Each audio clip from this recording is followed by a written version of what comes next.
Emmanuel Béard et Édouard Philippe ne passeront pas leurs vacances ensemble, mais ils ont été vus tous deux au Festival des Francopholies de La Rochelle ce samedi 16 juillet 2022. Invités à parler de leurs chansons préférées, chacun leur tour, ils ne se sont pas croisés pour le plus grand plaisir de la comédienne. Emmanuel Béard a toujours eu le cœur, politiquement, à gauche. L'actrice a encore eu l'occasion de le prouver aux Francopholies de La Rochelle qui se terminent ce 17 juillet 2022. Elle ne venait pas y chanter mais y parler musique. La fille de Guy Béard a participé à la tradition de ce festival d'été en Charente-Maritime. Chaque jour, des personnalités s'adressent au public pour lui confier leurs chansons préférées qui sont ensuite jouées en live.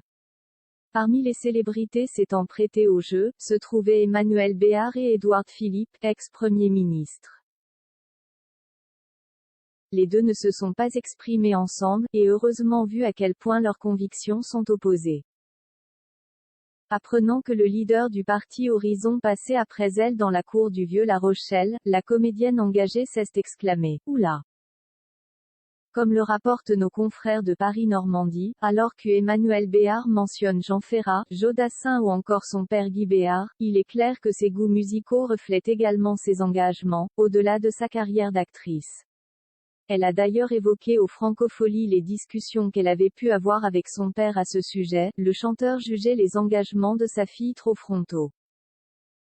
Quand j'étais à l'église Saint-Bernard occupée par des sans-papiers, il m'a dit « Je ne suis pas d'accord, mais je suis avec toi ». À partir de là, je me suis rapproché de lui, relate France 3 Régions. Édouard Philippe, lui, n'affiche pas des goûts si lisses que l'on pourrait le croire et aurait même pu partager la discussion avec Emmanuel Béard. Il cite ce geste absent de Dominica, Madame rêve d'Alain Bachung ou encore la ballade de Mélodie Nelson de Serge Gainsbourg, des interprètes plutôt considérés comme de gauche. Il avoue même un petit côté anarchiste en confiant que la rage sociale des Clash le séduit.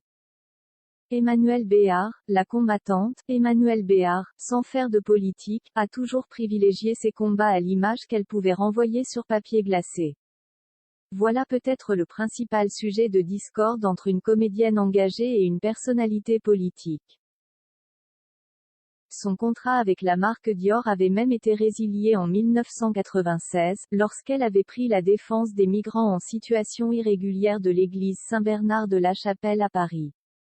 Elle a également soutenu les Gilets jaunes, ou encore Sol en Solidarité Enfants Sida.